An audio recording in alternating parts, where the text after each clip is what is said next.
Emmanuel Le Chypre et les experts sur BFM Business. BFM Business, il est 9h35. Bientôt, on retrouve nos trois experts, Laurent Vronsky, le DG d'Arvor, Gilles Legendre, le patron d'Explora et compagnie, et puis l'économiste Jacques Delplat. Là, on était évidemment sur le début de la tournée de François Hollande. On a quand même l'impression que les ministres sont les premiers convaincus eux-mêmes qu'il faut surtout rien faire. Quand on entend que, Madame Bateau nous dit « Ah, mais moi je suis à l'os », etc. Moi, je sais pas, j'entends rien. Vous nous dites tous que la situation est exceptionnelle, et je l'entends très bien, mais on ne nous propose rien d'exceptionnel en face. Jacques Delplat, comment concrètement, là, qu'est-ce qu'on fait pour surprendre? Parce qu'il y a un moment où il faut surprendre d'une façon ou d'une autre. Est-ce qu'on annonce une rupture? Est-ce qu'on dit, on fait beaucoup de choses? Parce que là, tout ce qu'on nous a annoncé, les 5 milliards par-ci, les milliards par-là, on gratte dans les fonds de tiroir, mais concrètement, rien sur le périmètre de l'administration, rien sur la modernisation de l'État, sur la e-administration, qu'est-ce qu'on nous raconte? Pas grand-chose. Je sais pas, comment on en sort, quoi? À l'instant, la bonne nouvelle de la récession actuelle, c'est que la politique des petits pas, comme vous le disiez, Emmanuel, couper la queue du chien par petits morceaux, ça ne marche pas. Et donc, il faut espérer que le gouvernement va enfin prendre le taureau par les cornes et annoncer... Mais là, concrètement, François Hollande, il vous appelle demain. Là. Vous avez appelé à voter François Hollande au deuxième tour, un économiste libéral comme vous, en 2012. Un libéral pour Alors là, vous lui dites quoi à François Hollande s'il vous appelle demain? Jacques, qu'est-ce que je fais? 3 choses. La réforme des retraites, si possible au niveau européen. La vraie, hein. D'accord. À point, à la suédoise, social-démocrate suédoise, à point. Plus aucun déficit sur les régimes de retraite ad vitam aeternam. D'accord. Deuxièmement, la réforme du marché du travail. Ça a commencé avec l'accord entre le patron et les syndicats, c'est juste pas du tout suffisant. Moi, j'ai émis l'idée d'une allocation chômage européenne où on mettrait en commun des ressources communes pour un fonds d'assurance chômage. Et au lieu de laisser le choix au niveau des États, on ferait la réforme, ça sera couplé à une réforme qui serait décidée par chaque individu. Pour être clair, notre proposition, c'est de dire un travailleur espagnol ou français, quand il irait signer un contrat de travail avec son entrepreneur, avec son embaucheur, il aurait le choix entre un contrat de travail local avec la protection sociale locale, ce qui grosso modo au Portugal et en Espagne dit pas grand-chose, ou un contrat de travail européen avec, en cas de licenciement, une allocation au chômage nationale et européenne. Et ce contrat de travail européen, ça serait flexible parce qu'évidemment, les Allemands et les Néerlandais voudront quelque chose de flexible, et sécurisé parce qu'évidemment, les pays du Sud voudront quelque chose de sécurisé. Et vous pensez qu'au niveau européen, on arriverait à se mettre d'accord sur un... Écoutez, je vais proposer mon idée au Parlement européen, à la Commission des affaires sociales du Parlement européen en février. J'ai été très bien accueilli, y compris par la gauche, les Verts, les socialistes, les libéraux et les conservateurs, du Nord et du Sud. Notre proposition, c'est qu'il faut toujours payer pour réformer.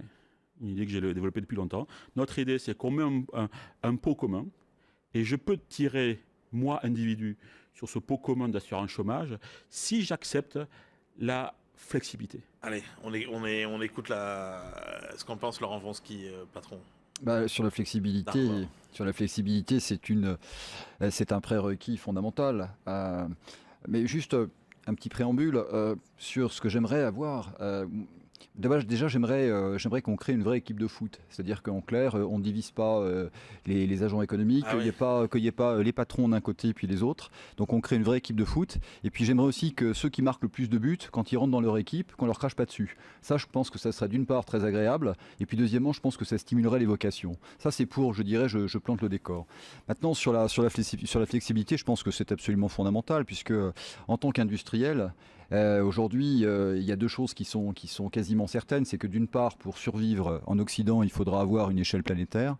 Et deuxièmement, c'est qu'il faudra s'accommoder d'une économie en taux ondulé, être extrêmement flexible, puisque pour fournir de la valeur ajoutée importante, eh bien, il va falloir épouser les reliefs du terrain. Le seul moyen d'épouser les reliefs du terrain, et moi j'en suis l'exemple, je dis ça modestement, mais nous on travaille sur des grosses machines et des petites. Donc j'ai un chiffre d'affaires qui peut être multiplié par 5 d'un mois à l'autre. Donc pour ça, il faut être flexible. Et là, malheureusement, nous avons un droit du travail français qui s'est accumulé comme des strates dans une grotte au cours des millénaires sociaux, si je puis dire, depuis en clair la fin du 19e siècle. Et aujourd'hui, on a un outil de travail qui n'est absolument pas adapté par rapport à la flexibilité qui est requise. Avant de donner la parole à Gilles, vous aviez dit que vous aviez 3 propositions. On en a eu que 2, je crois, non? La troisième, c'était c'est quoi? sur le budget, c'est une réduction graduelle et très crédible du déficit budgétaire. C'est-à-dire 20 milliards par an, point, pas plus. 20 milliards par an. Gilles, au moment où on trouve que l'Europe s'essouffle un peu, là, un petit projet de contrat de travail européen ou... Mais c'est une bonne idée, mais je pense que ce n'est qu'un aspect du dossier européen. Je pense que il y a 2 grandes déceptions des 10 Gilles, premiers. pour prendre le problème autrement, Oui. est-ce que dans la façon dont François Hollande est tiré vers le bas aujourd'hui, dans les sondages, etc., est-ce qu'il n'y a pas aussi, outre la récession, comme le disait Jacques Delplat, la déception européenne finalement? Mais c'est ce que j'allais vous dire. Ouais. J'écoutais, comme nous tous, pendant le journal de 9h30, Nathalie Rastoin qui disait il faut un cap, il faut un discours. C'est aussi une marque Hollande. Et si on analyse la marque Hollande, comme on le ferait pour les compresseurs de Laurent ou comme on le fait pour un pot de yaourt, qu'est-ce qu'il y a dans la marque Hollande? Il y avait très haut un idéal européen. Est-ce que vous en avez encore vu la trace aujourd'hui? Parce que là, Il a disparu. depuis l'union bancaire, finalement, on a vu quoi? Oui, On a mais- vu les petits copropriétaires qui s'écharpaient sur le budget européen. L'union bancaire, c'est très sympathique, mais c'est pas quelque chose qui mobilise une opinion. C'est très important, c'est nécessaire, mais c'est pas ça. C'est pas ça.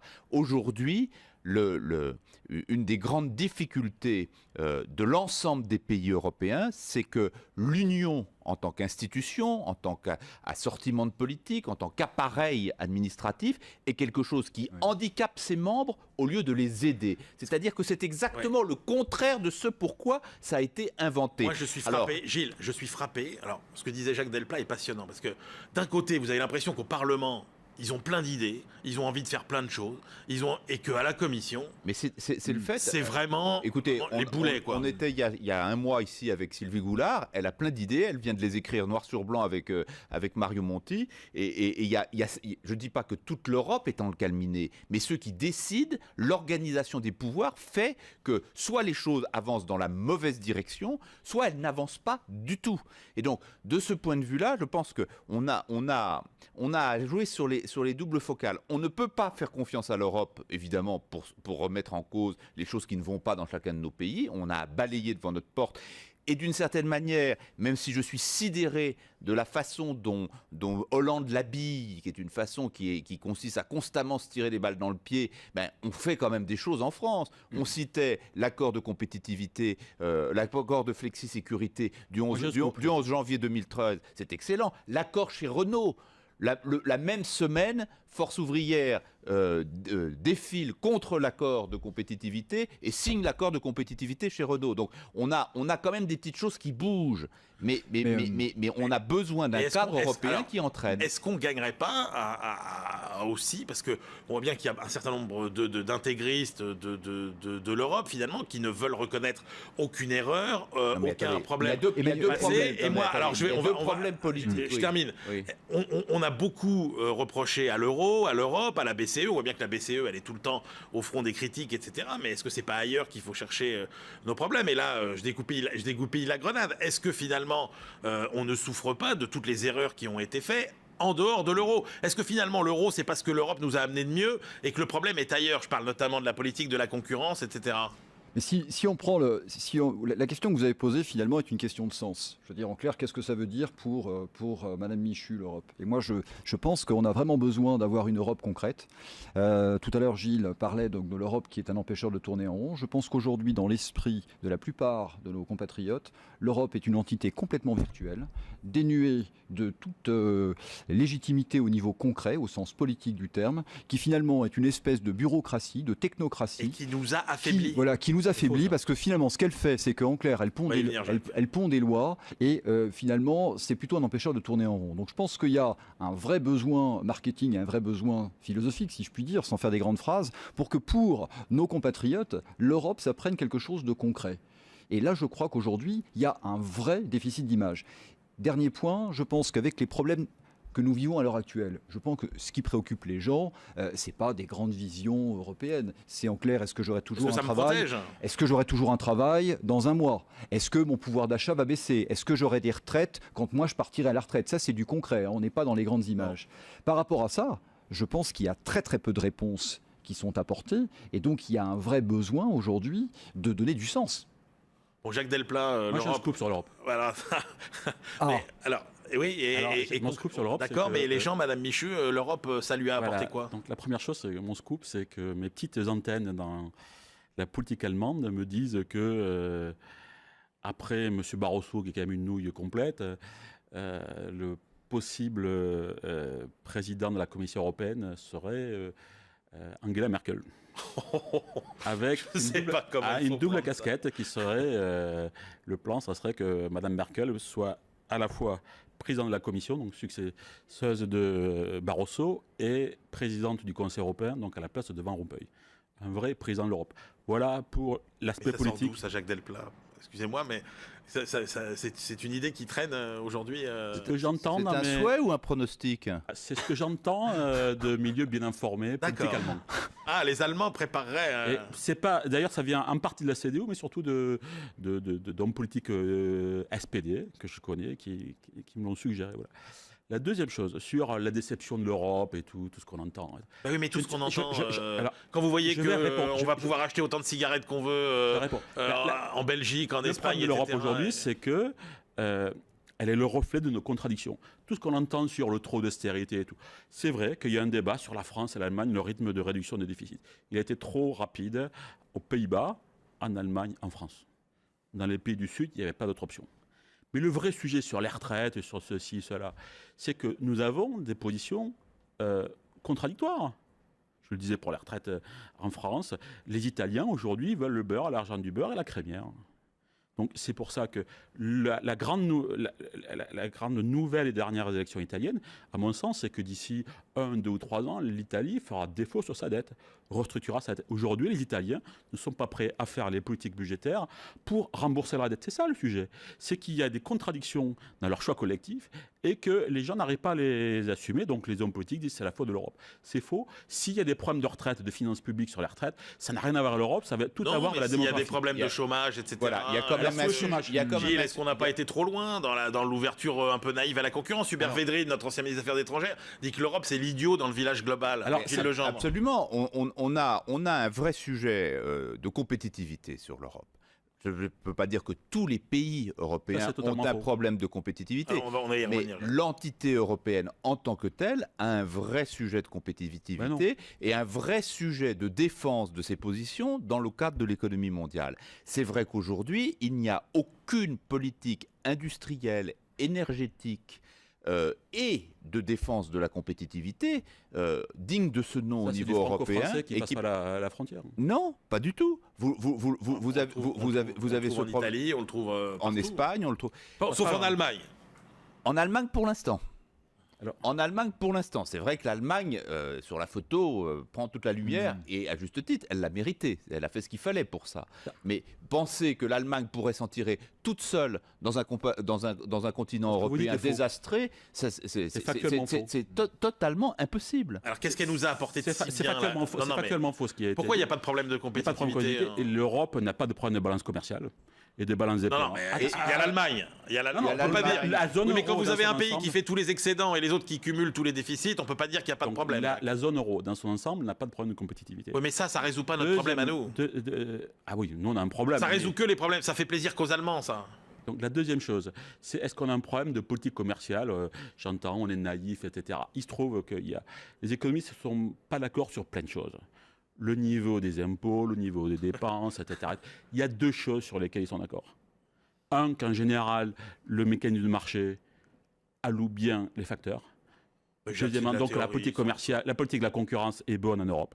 C'est ça qui lui a permis de réduire les monopoles qui chargeaient des tarifs considérables sur le téléphone, sur ceci, sur ça. La deuxième chose, encore plus unanime chez les économistes, c'est la politique commerciale.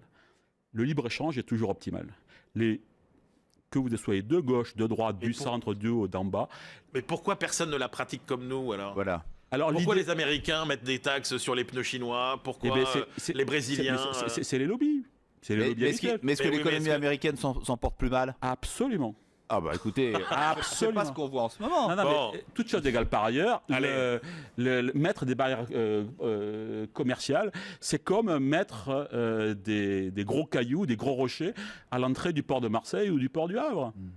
Mais on dit, enfin bon, il nous reste 7 minutes et je voudrais qu'on parle du nucléaire. Donc malheureusement, on va s'arrêter sur ce sujet. Je vous brise les ailes à tous en plein vol pour parler quand même du nucléaire 2 ans après Fukushima. Concrètement, est-ce que, voilà, comment le nucléaire s'en est sorti 2 ans après? Qu'est-ce qui a profondément changé? Laurent Vronsky, vous avez un secteur qui est un gros client pour vous. Quelles évolutions vous sentez voilà, qu'est-ce qui s'est passé en 2 ans pour vous dans ce secteur? Alors je vais juste faire une petite explication technique extrêmement brève pour nos auditeurs, expliquer en quoi est-ce que nous sommes un petit peu légitimes dans le nucléaire. Nos compresseurs ont une fonction qui est primordiale au niveau d'une centrale nucléaire, puisqu'ils assurent le démarrage des groupes électrogènes de secours en cas de panne de courant. Vous êtes au cœur de la problématique de sécurité. On est au cœur du réacteur, sans faire de jeu de mots. Donc ce qui s'est passé à Fukushima, nous on sait très bien ce qui s'est passé. En clair, quand il y a eu la panne de courant, les groupes électrogènes de secours n'ont pas démarré. Et la suite, vous la connaissez. Donc on vend vraiment un composant qui est hyper sécuritaire. Ce que l'on constate, c'est que samedi, donc je suis parisien, je suis là dans le cœur de Paris, donc j'ai traversé des hordes de manifestants qui manifestaient contre le nucléaire et j'ai discuté un petit peu avec certains. Pour ceux qui sont à Paris aujourd'hui, il fait 3 degrés, donc je pense que pour chauffer actuellement la capitale et l'éclairer, si on avait les éoliennes sur le toit, ça serait très compliqué. Moi, je ne suis pas pour, je ne suis pas contre. Par contre, il faut qu'il y ait une énergie de substitution qui soit crédible et pas simplement, je dirais, qui fonctionne une fois tous les X. Ce que je peux dire, nous équipons toutes les centrales françaises. La France a une avance en ce qui concerne l'aspect sécuritaire des centrales qui est absolument considérable. Donc rien n'est sûr, mais quand aujourd'hui on brûle du charbon pour produire de l'électricité, il y a également des dommages collatéraux qui ne sont pas souhaitables pour l'organisme. Donc aujourd'hui, il y a une exigence sécuritaire qui est supplémentaire, que moi j'appelais vraiment de mes voeux. Pourquoi ?